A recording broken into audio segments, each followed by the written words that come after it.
church. There's a lot of different ways that you can invest in value. And what Buffett is looking for is a company that grows over time. If you find a business that's cheap, but you think that hasn't looked very good for the last few years, they tend to go back towards the mean. They mean revert. So the business itself will do a little bit better.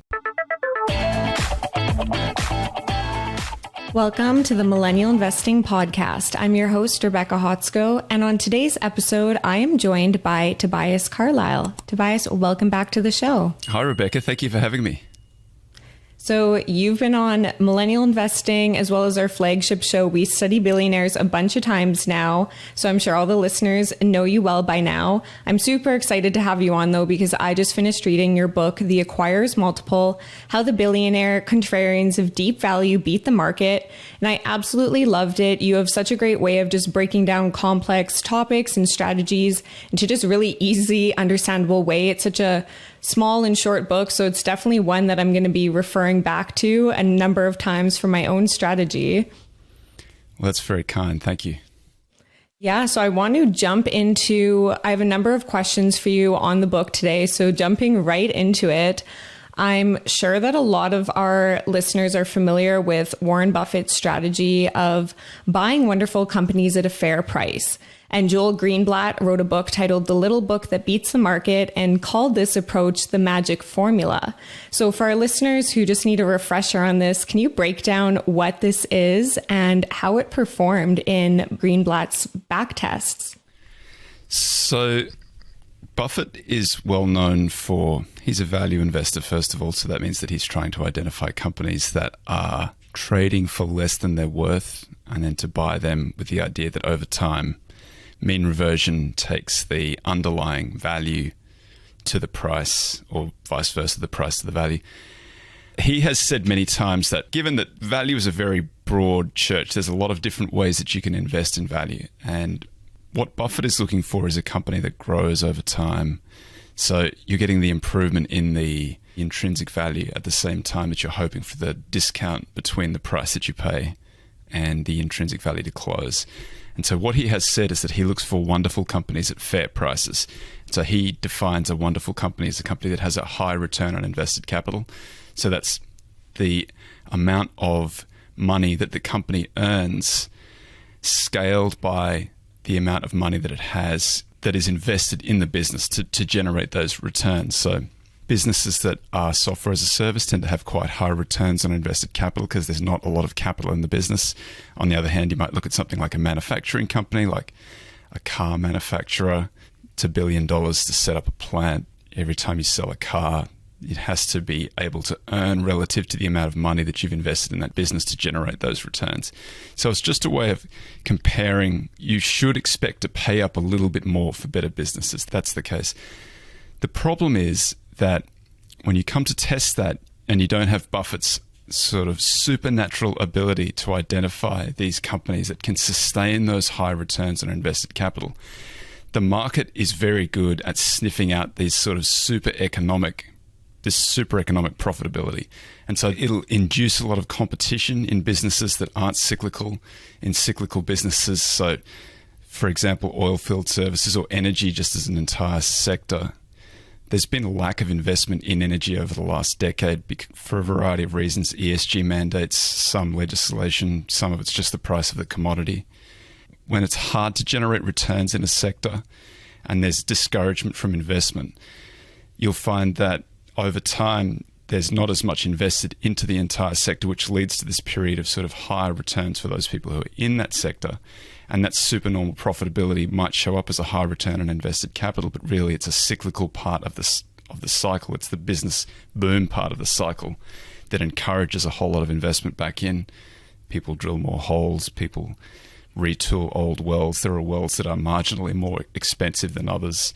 They all come online. And so the price is pushed back down again by virtue of how much money is invested in it.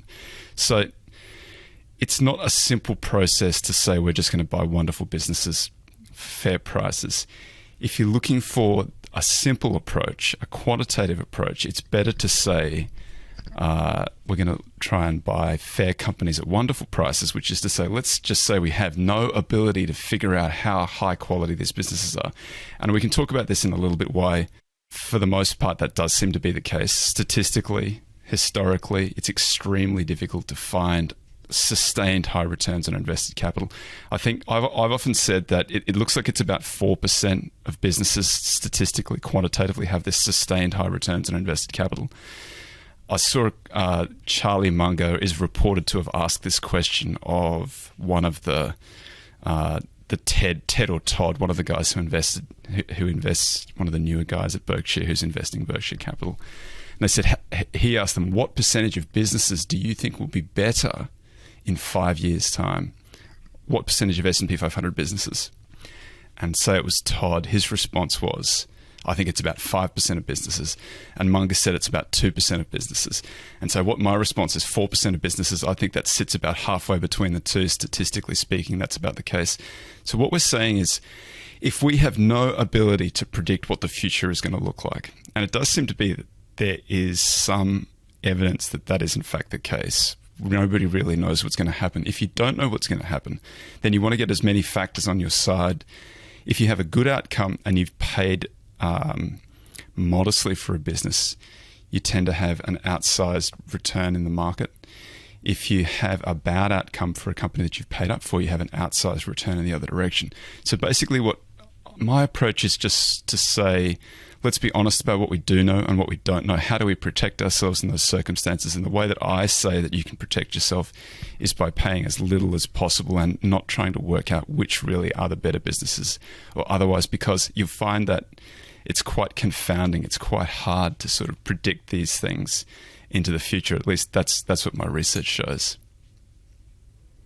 And I really loved reading about your strategy, which I want to dive into next, because it's like what you just mentioned. Everyone loves learning and reading about Buffett. And I learned so much even from reading your book about his strategies and just the way how he was just so active at first. If an investment wasn't going his way, he bought as much stock and he made it go up and he took control. He was part of the board. And so we like learning about it, but sometimes for investors in our position, it is hard to implement that same strategy. And so if there's something that we can do with less effort for as much, if not more reward, I think most of us would be on board for that. And so I think now I would love for you to share your acquires multiple strategy and kind of your thinking behind that and explain to our listeners what that is. So I did some research that resulted in a book that came out in 2012, and that book is called Quantitative Value. I partnered with a guy who was doing his PhD at Booth, which is the Chicago School of Business, sort of regarded as the best quantitative school in the States. We went and tracked down every bit of industry and academic research that we could find on fundamental investment, so valuation, credit, business quality, things that identify statistical fraud, statistical earnings manipulation, statistical financial distress, various things like that, that you may not be able to say conclusively whether these things exist, but if you have a variety of these metrics indicating, so for example, there's a famous case study about Enron. Everybody knows that Enron is a fraud, but for a long period of time, it was sort of regarded as a very, in much the same way many of the businesses that have sort of had the gigantic collapses over the last few years have been found to be probably not as good underneath as they looked on the outside. If you'd applied these statistical measures, you might have found that they were weaker than they appeared externally. So as part of my strategy, I always run a fitness check on the universe, and it's just to make sure that we're not finding any statistical earnings manipulation, which is kind of a gateway drug to fraud. And you never find them without financial distress, because healthy companies just don't need to do it. When they have the cash flow problems, they know that they need to raise money. A bad quarterly report means that they're going to lose that ability. So they're always very careful about, they sort of manage their financial statements a little bit. And some bigger companies do it too. And it's just good to be aware of that, because it can impact the valuation of those businesses. So once we've sort of excluded those from our universe, then we look in our universe on a valuation basis first. So we just use simple price ratios. We tested in quantitative value, we tested everything from price earnings, price book, EV cash flow, EBITDA to enterprise value, and EBIT to enterprise value. We just ran a horse race over the full data set to see if you had used any single one of these metrics, which one did the best, and it turns out it was EV EBIT. which is my acquirer's multiple. And then there's a variety of ways that you can treat that. You can reduce that to a universe of, say, 20% or 10% of the entire investable universe. And so then you know that you've got these companies that there's no indication of any fraud. We're looking at companies that are very cheap.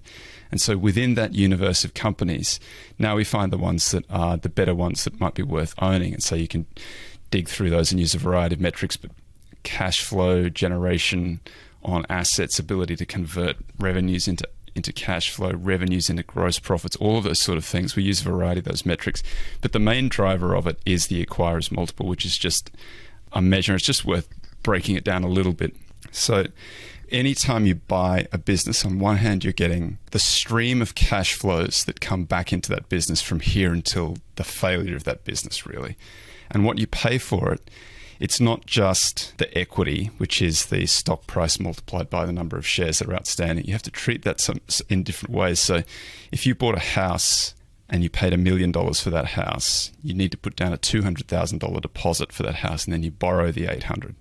So the $200,000 deposit is the equity. That's the market capitalization. But the total purchase price of that house is $1 million. And if you don't account for the mortgage, then you're missing a lot of the iceberg sort of sitting below the waterline.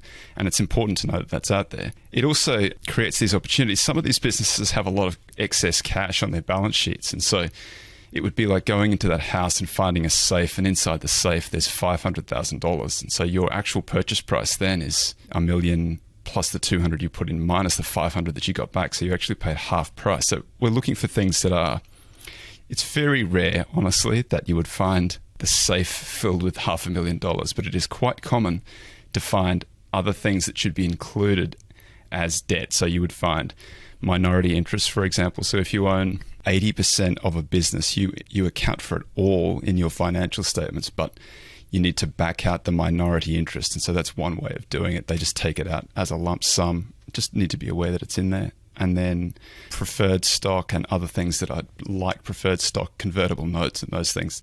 Sometimes these are carried in the notes to the financial statements.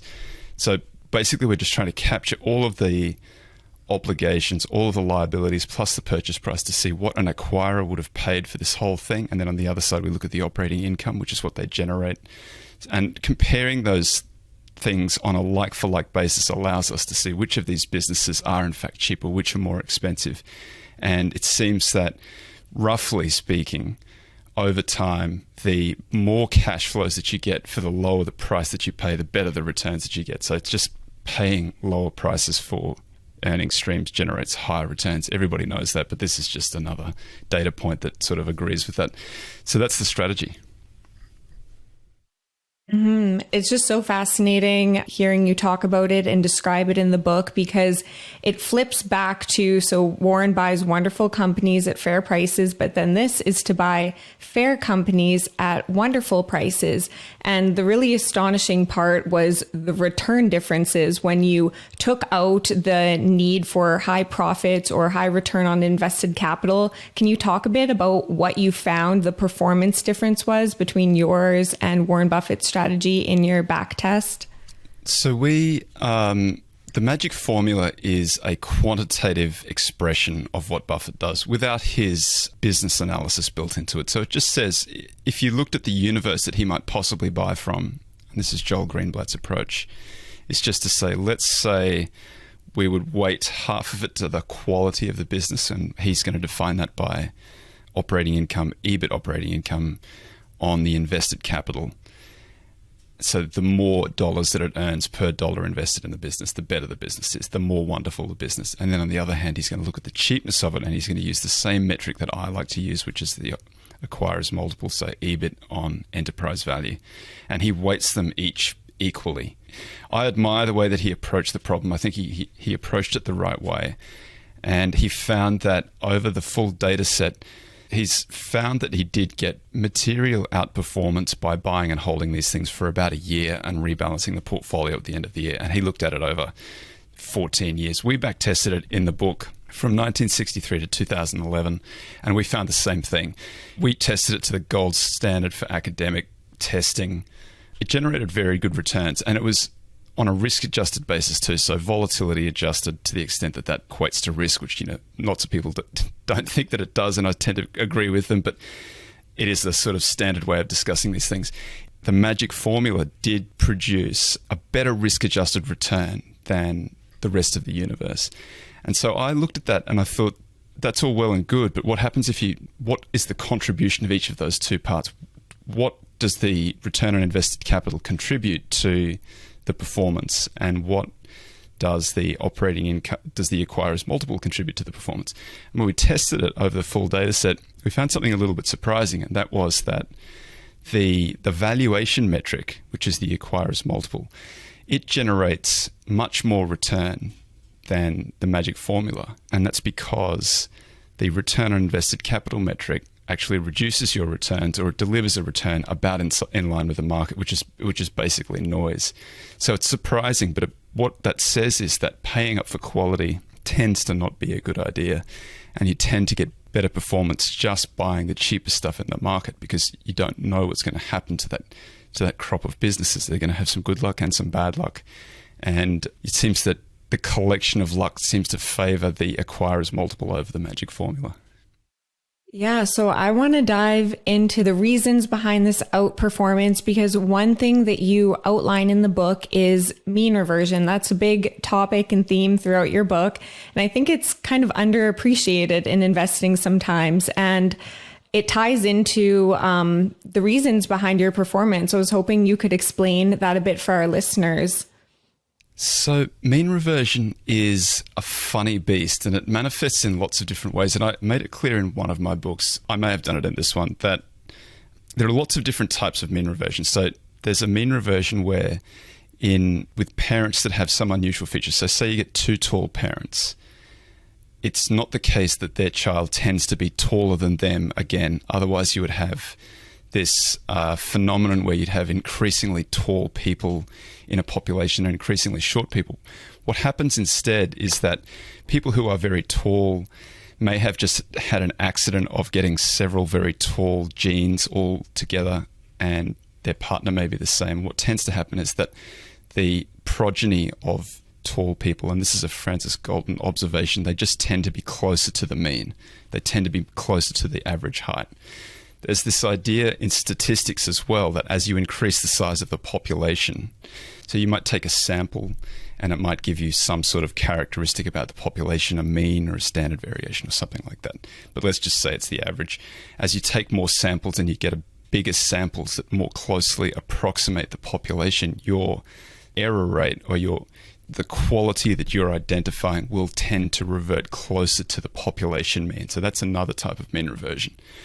There's a mean reversion in financial markets that's a little bit funny, though. It's sort of this is the one that I'm talking about, and this is found in economies. It's found in industries. It's found in stock prices. It's found in business results, and that idea is essentially the same thing. That as you find these unusual data points.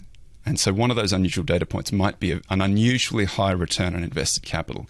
As you find these unusual data points, what happens is over time is they tend to trend back towards the mean. And we can show this lots and lots of different ways, but one of the ways that we show it is we can take every company in some universe, say the Russell 1000, so that's the 1,000 largest businesses traded in the States, rank them all by their return on invested capital, and then divide them into 10 buckets. So the top bucket would be the highest return on invested capital, and that would be earning a very high return. So it could be in the average of like 40% a year.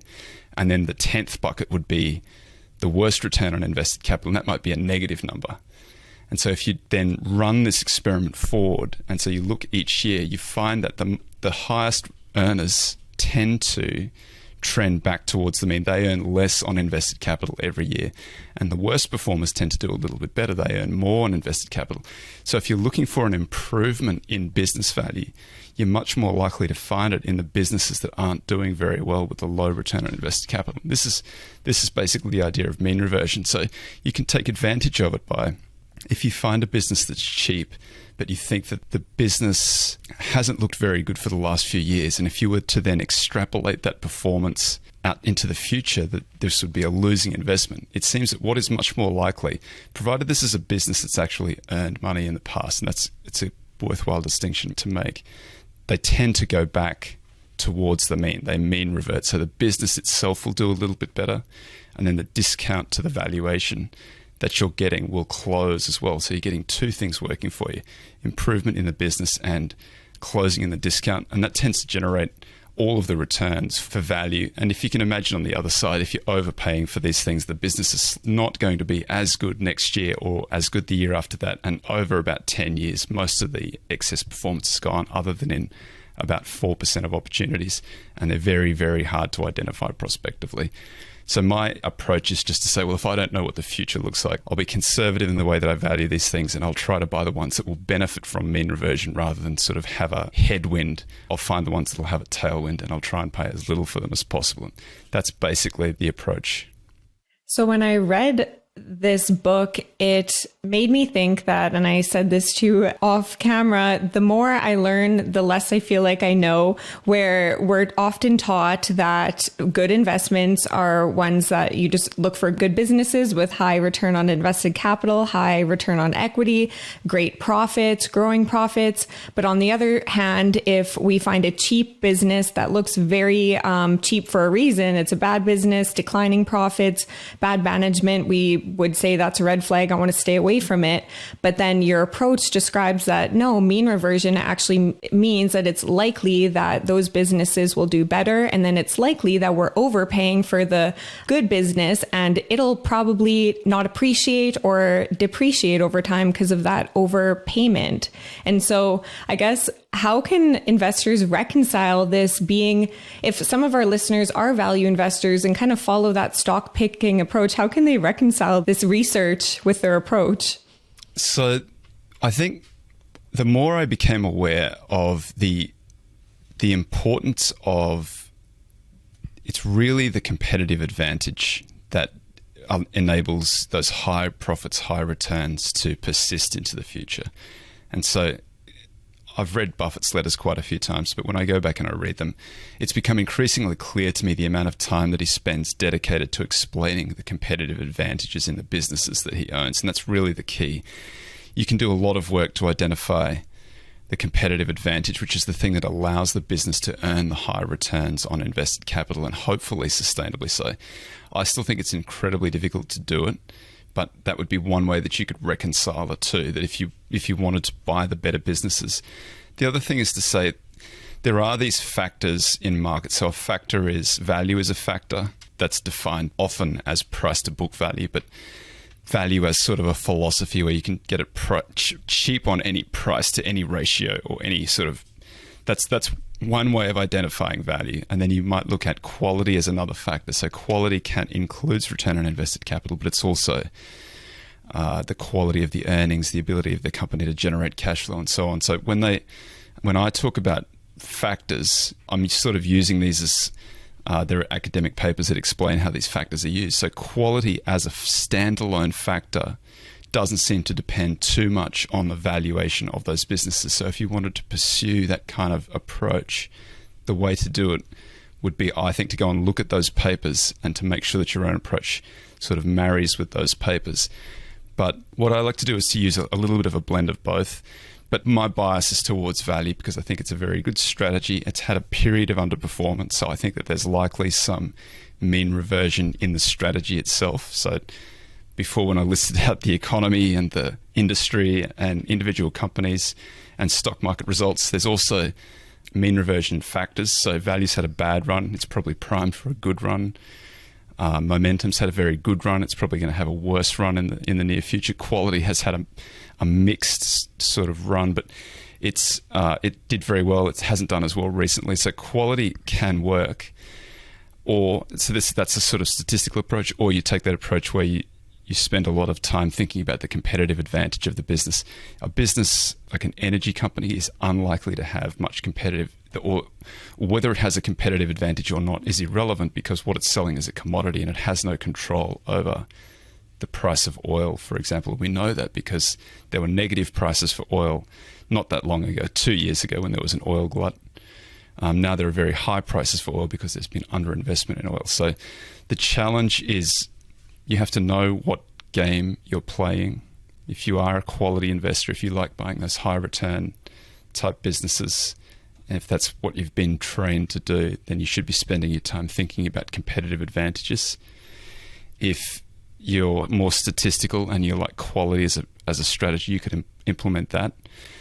Or you could just take the know-nothing approach, which is basically my approach to say, I have to be very honest with myself about my ability to predict the future, which I know it's very low, it's not much. So my response to that is just to buy these things that are cheap and sort of let the cards fall where they may in the aftermath. You touched on so many things there. I have a few follow-up questions. First, on the factors, I'm curious. So I have implemented a factor-based investing strategy for a while now. And when reading about your strategy, it did remind me of factor strategy. I'm wondering how the acquirer's multiple, does it have additional screens different than factor investing? Or is it kind of layering on those, you're screening for those certain factors? The factors aren't really set in stone. There's sort of, everybody has their own interpretation of a factor.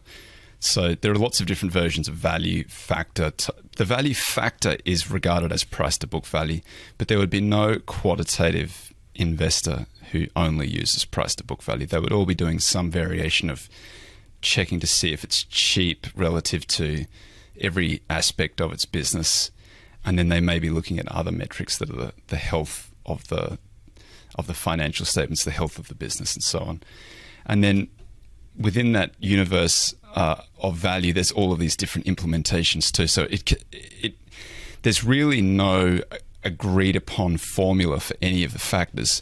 It's just that you know that at the beginning of the business, at the beginning of the stock market boom, it tends to be the best time for value. So there's a crash, and then value seems to do very well out of the bottom. And then as value comes to the end of the stock market boom, for whatever reason, value investors seem to pull back and value seems to underperform. And it's more of the momentum and perhaps the quality guys who do better towards the end of the cycle. So when I say you implement a factor portfolio, what people will do is they'll come up with their own definition of the factor. They'll figure out what they're going to do. Or they'll just take, if you wanted the quality, you could use Cliff Asness has a paper from AQR called Quality Minus Junk. QMJ is their factor. And so you could find the performance of that factor and then marry that factor with another factor that that performs at a different time. So value and quality go very well together. Value and momentum go very well together. Perhaps momentum and quality wouldn't go so well together because they tend to perform at the same time and underperform at the same time. The way to approach a factor investment is just to understand how the factors work, and then get enough diversification so that what you're expressing in your portfolio, and you can do this through an ETF as well. You don't need to do it by going and mixing your own formulas up in your house and trying to figure that out. The easiest way is probably to find the quality ETF or something like that. But then just to understand how they perform and to rebalance sufficiently regularly so that when quality is doing really well, you're rebalancing away from quality into value. When value is doing very well, you're rebalancing away from value into quality. It's probably not something that people want to do much at home, but it's worth understanding it, because sometimes something happens and you can't work out why the portfolio has done something weird on that day. And it might just be that your stock is very popular in some factor portfolio and something has impacted the factor, and so that's why it's sold off. That happens quite regularly. The influence of factors is very powerful because of the expression of those factors through various hedge funds and ETFs and so on. So I would just say understand what the factor does and how your construction of it might differ from the more popular implementations of it. Mm-hmm. Because when I was reading through your strategy, I was trying to think of what factors this could be exposed to, because when you remove the high return on invested capital and you get better returns, that seems so counterintuitive. And then I was trying to think of if that could be explained by factors or what explains that returns, because mean reversion is one big explanation for it, as you already talked about, reverting to the more normal level. But then I was wondering if it could be explained by like the quality factor, where low growth in book equity is shown to perform better than companies with high growth in book equity, which is the investment factor and such things like that. But then the profitability factor is high profitable companies tend to outperform low. So then I was trying to like scratch my brain and think about if that was a strategy the acquirers multiple was following or what was going on. If you think about the value factor is price to book value, and the reason that people like book value, or academics like book value in particular, is because from quarter to quarter, there's not much variation in book. It should be reasonably static, whereas earnings are all over the place. So low earnings might not indicate a problem with the business, or low earnings giving you a high price to earnings ratio. So to explain it, if you have like $100,000 in book value, which is our shareholder equity, and we have earnings on that book value of say $5,000. So that's a 5% return on equity. That's not a very good return. So if we know though that that's a pretty good business, and at some point in the future they've had some bad year this year, we know they're going to have very good years in the future, we might be prepared to pay $50,000 for that $100,000 in equity. So our price to book value is 1/2. We're $50,000 of $100,000. But our price to earnings ratio is 10 times. And you might say, well, 10 times is expensive for this business. But what it doesn't account for is the fact that the business will earn more next year. So next year, the 10 times, it's going to go from earning $5,000 to $10,000. So it's no longer on a 10 PE from when we bought it. It's only a 5 PE because it's $50,000 on $10,000. That's the 5 PE. So the problem with all of these sort of metrics is, again, you have to sort of understand a little bit what the metric does and why it works the way that it does. So my metric, EV on EBIT, it's a flow metric. So if we think about energy as another example, if you'd seen energy getting cheap in the end of 2020, I think it was, when oil had its negative print. If you'd then gone and looked at those businesses, they weren't earning very much money. So they were cheap on a price to book value basis, but they wouldn't have been cheap on an acquirer's multiple basis because they didn't generate enough operating income. If you wind 40 year and they've all started generating quite a lot on operating income, now you're in a position to value them on an acquirer's multiple basis. So the acquirer's multiple is like a year late. That doesn't sound ideal. That sounds like a bad thing. And it kind of is. It means that we're always going to be slow to those types of businesses. But another thing that it does is it keeps us out of businesses that aren't earning. And so that's important. So I think sometimes, while it might not be a good idea to pay for a high return on invested capital, it might also be a good idea to avoid the very worst return on invested capital. And these might be companies that have never earned any money before. And that's really what the acquirer's multiple does.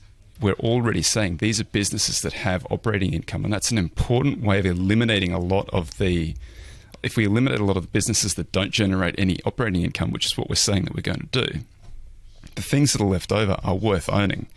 So we're buying them cheap on an operating income basis, but they do have operating income. So we've already excluded all of the ones that don't have operating income. So that's part of the reason I think that it does perform quite well. So it's not a pure value factor where you're using book value, which is static and would pick up on those things that are transitioning from not earning to earning. It keeps you out of those. So you might miss out on those sort of great hero calls where you get to say, I was in energy when it was not earning any money and now it's earning a lot of money and look how smart I am. But instead you're in these businesses that even in the worst of times, look, this thing is still earning money. It's still generating income. Nobody wants to pay for it because they can see all of the bad stuff that's happening in the industry. But my view is, well, I don't know. If this is all of the bad stuff that's happening in the industry and it's still generating operating income, in the future, it may generate more operating income. So the low price that I'm paying now will turn out to be a very low price in the future. And that's essentially the philosophy, really, of the acquirer's multiple, that you're trying to buy businesses that even in the worst of times, they're generating some operating income. They're pretty cheap. We don't know what's going to happen, but we sort of know that on average, the portfolio does tend to work out over time. Mm-hmm. And I really like what you said about this approach is that you know your limitations. You don't have to be the best stock picker. You don't have to be the best company fundamental analyst. You just follow the approach and you buy enough where mean reversion kicks in, and historically it's expected to lead to higher returns. given your back tests. And I'm just wondering, you mentioned the one thing on Buffett's approach where if investors go that way, that his approach works because he's just such a phenomenal business analyst. Right. But I'm curious if investors are going that route, what are some things that are moats that I guess don't end up being true moats? Like what are things investors kind of mistake for being true advantages? One of the problems is that over time, the market evolves, and things that were regarded as being moats in the past are not. There are lots and lots of businesses that look like they have moats. Once the moat is crossed, and all of that ability to once the competitive advantage is eliminated and that ability to generate the supernormal returns is gone, then it's very unlikely that they get it back again in the future. But you're often paying a premium price for those supernormal returns. One of the exercises, this is sort of built into my models, but one of the exercises that I do is if you have something that's earning, say, 2 times more than the average. So the average company in the S&P 500 earns about 13.3% return on invested capital. And so if you find a business that's earning more than that, you know that you've got a special kind of business that it's able to earn higher returns than normal. But you can see if that special business has a higher return than normal, then it's also worth more than normal. And so it should trade at a premium to the average PE in the S&P 500, which might be around 19 times right now, something like that. So people might buy that thinking that they can generate good returns going forward if they can sustain this high return on invested capital, because it is true that the longer you hold, the closer your own investment return, it trends towards the return on invested capital. So over the short period of time, your return is dictated by the multiple that you pay. But over time, it becomes the return on invested capital. So the reason that that's important is if we also know that businesses have this tendency to mean revert, so the return on invested capital drops, it makes sense that if it's earning, say it's earning 2 times the average business and it's worth 2 times on a multiple basis, if in 10 years' time it's earning the same amount as the average business, it's also going to be only worth the same amount as the average business. So if I've paid twice the multiple and over 10 years the multiple mean reverts down to the market multiple, what are the chances that I've actually made money over that period of time? And it turns out that often it's pretty low. And 10 years for mean reversion in most businesses, that's about right. That's about how long it takes on average, other than this very small portion, other than about 4% that earn these supernormal returns forever and ever. So you can think about that Michael Mauboussin does this research all the time where he brings out, here are the businesses that were able to earn supernormal returns over the last decade. And it's backwards looking. What are the chances that those are the same businesses in 10 years' time? It's very low. And often the best kind of investment opportunities are not the ones that have the supernormal returns on equity. It's just the ones that are doing a little bit better than average, and they might be some good examples. You know, the companies that make makeup is a great business. Some of the businesses like that where they've got a little bit of recession protection built into them, that when times get really tough, people will still go, they can justify going and buying expensive lipstick because it's a smaller purchase, whereas they might not go and buy a Tesla when times are really bad. So they have a little bit of this inbuilt protection in them. And people are quite habitual. They like their brand. So if they like a particular brand, it's just easy to keep on going and buying that same brand. So you want to take advantage of those kinds of behaviors, things that will survive through a recession, because getting a 0 on anything that you're invested in is catastrophic. You should assume that you're going to get some, but you should always keep everything small enough so it won't hurt. And then looking for things where there is that habit and repeatability. So Starbucks is a great example. We all know that coffee is addictive. People who like their coffee, it's a little treat that you can get once or twice a day. That's a great habit. So Starbucks is one of those businesses that has earned very high returns for most of its life. So it's funny. It's not the businesses that are the superstars that tend to be the ones that really do manage to sustain these high returns. It's businesses that you might overlook them a little bit because they're ubiquitous, they're common, you see them everywhere all the time, and they're just sort of part of the landscape, but they are the ones that do tend to generate sustainable high returns on invested capital over time. But you also have to be careful. You have to bear in mind that at any point in time, they can mean revert back down to an average business. And so you should buy them with that in mind, where if they do sustain those high returns on invested capital, you generate this great return.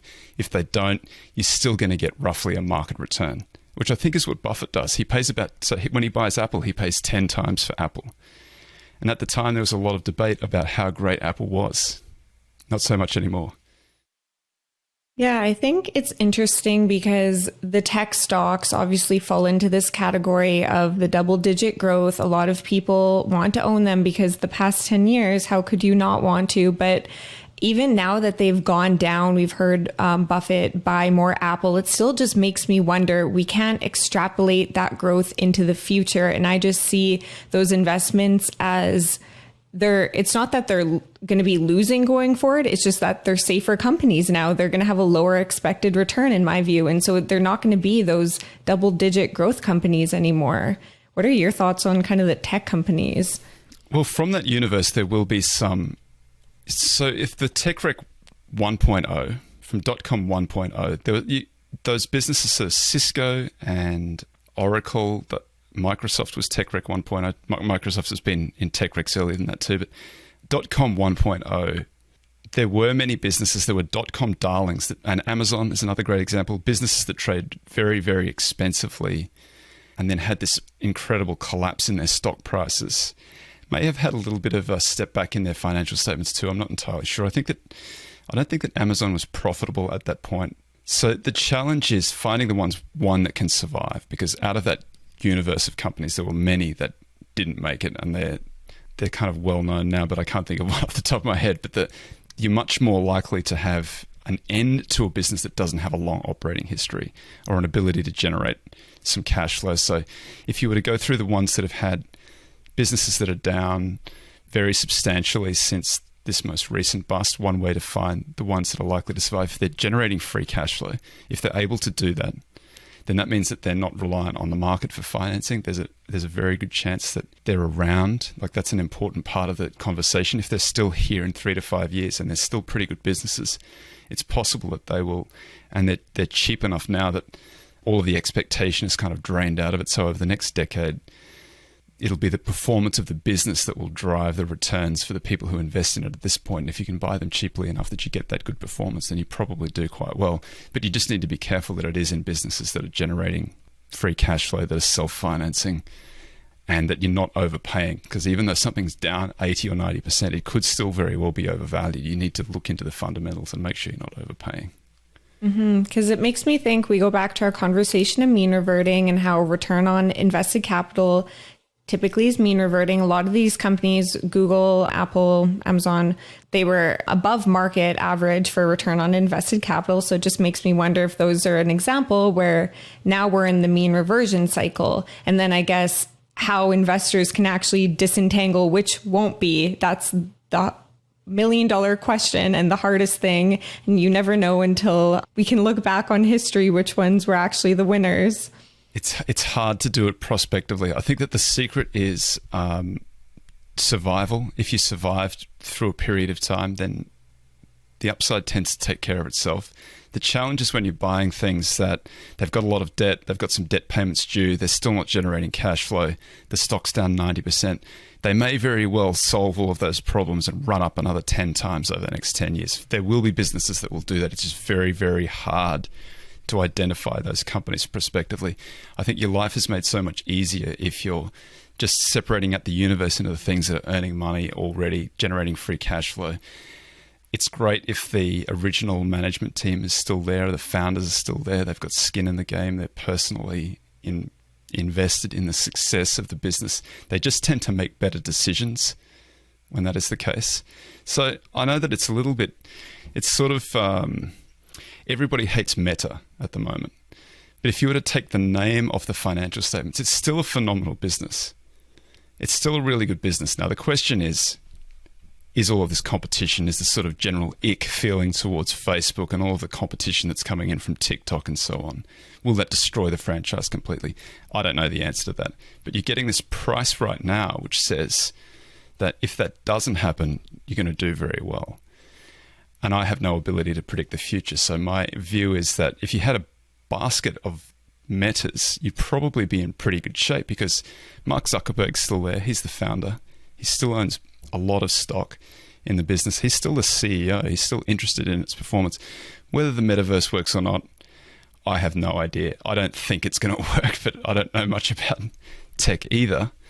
So Meta's a good example of the sort of thing that I would tend to buy because it is cheap on an acquirers multiple basis. It's in my screens.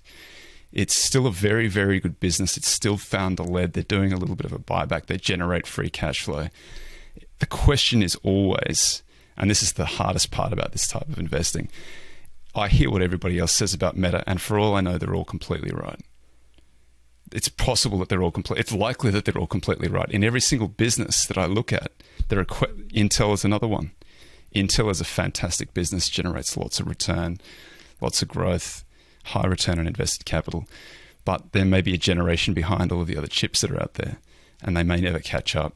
So that might be fatal for Intel. So every single business has this cloud over it. It has this question about its ability to work as well in the future. And you have to be able to find some way to cross that bridge and resolve that issue. And the way that I do it is just say, I don't know, but if I buy enough of these things where they do look pretty good and they do look pretty cheap, then probably the market is overreacting and these things probably work out. That may not work out, but that's sort of my statistical approach to it. I love that approach. I'm very much in line with that. And if some of our listeners are thinking they like the sounds of that approach as well, where you don't have to forecast, you don't have to put all your eggs in one basket or stuff like that, how can they implement your strategy? Can you talk about the two ways that our listeners could use your approach? I know that you've done all the work for us and you've created the screeners available on your site. I will link those in the show notes. Can you just walk us through your approaches? So there are two. You can use the screens on the website. I have the free screen for the largest 1,000 businesses in the States. And when you go through, you'll see all the problems with all of those businesses. I know that there's problems with those businesses, and that's why they're cheap, and that's why they're in the screens.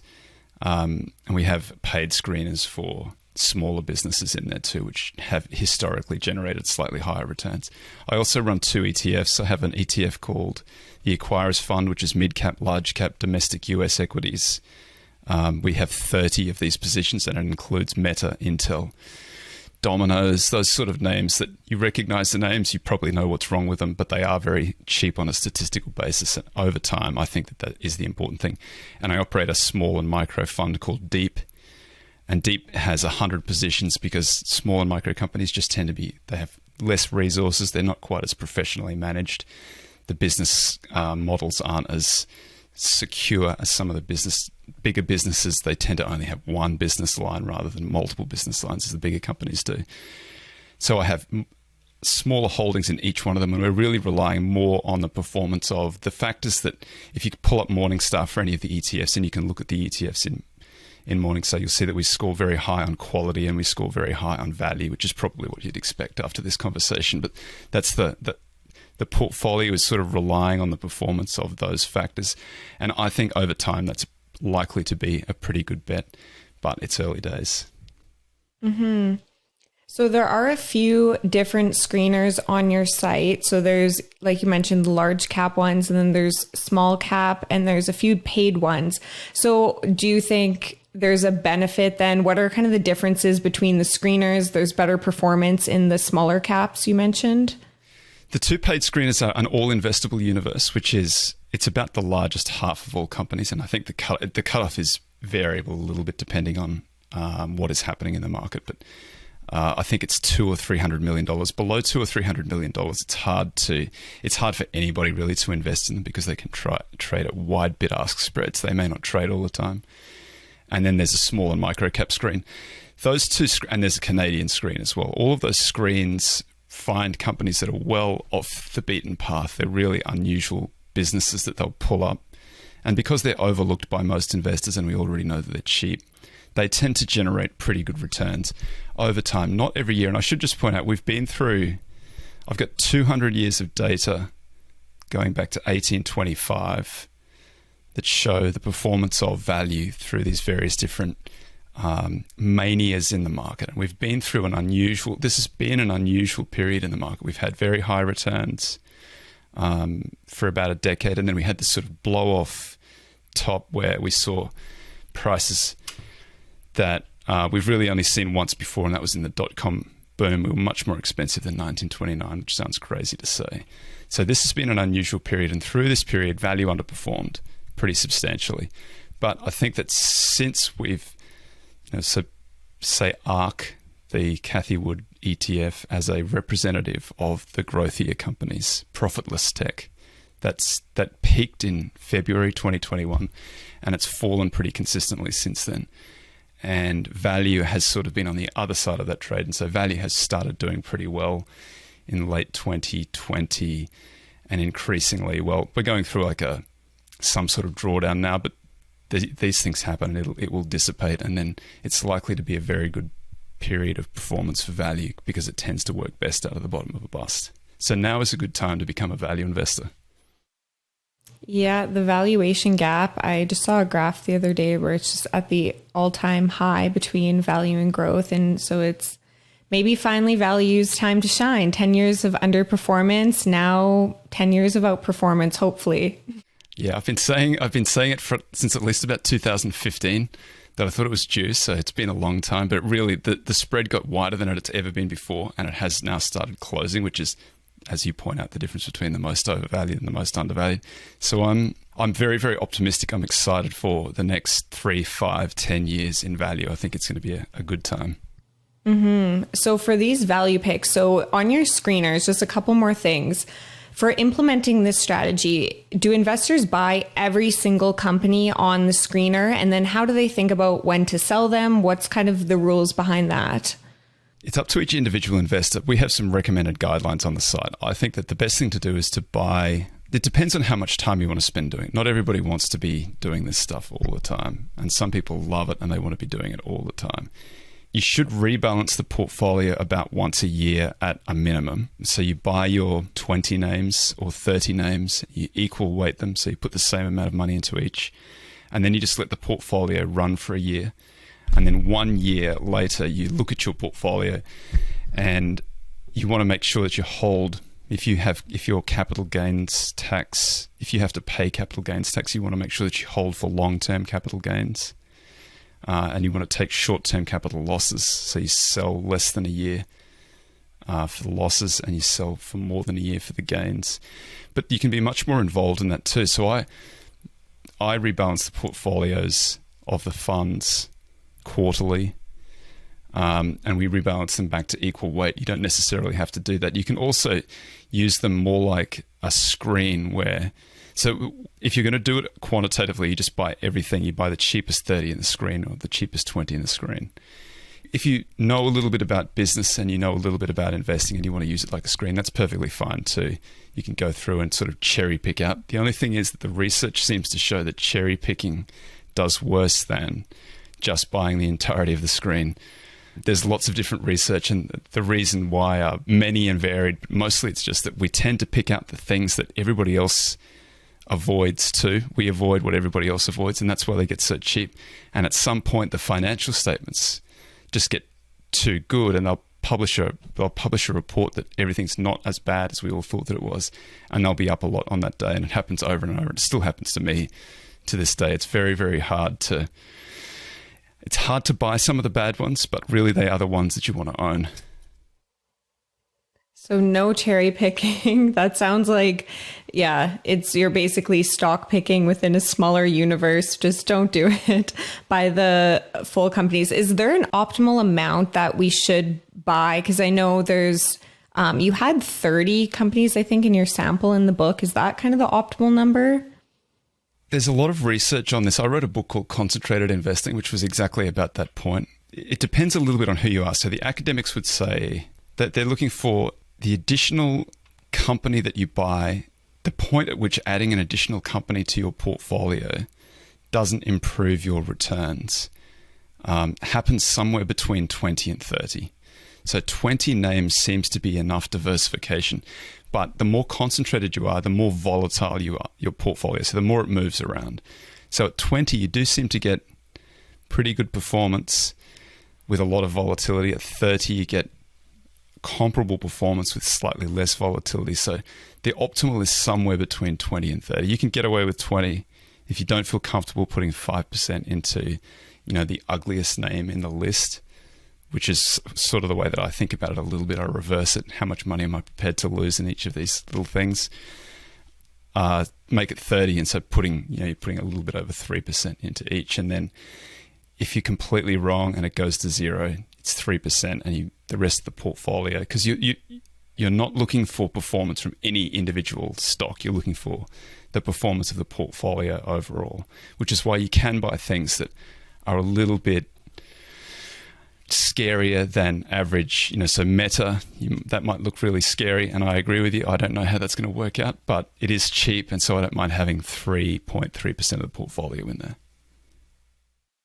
And I think that's a good point to just kind of wrap it up on, is that you refer to it as a deep value strategy, right?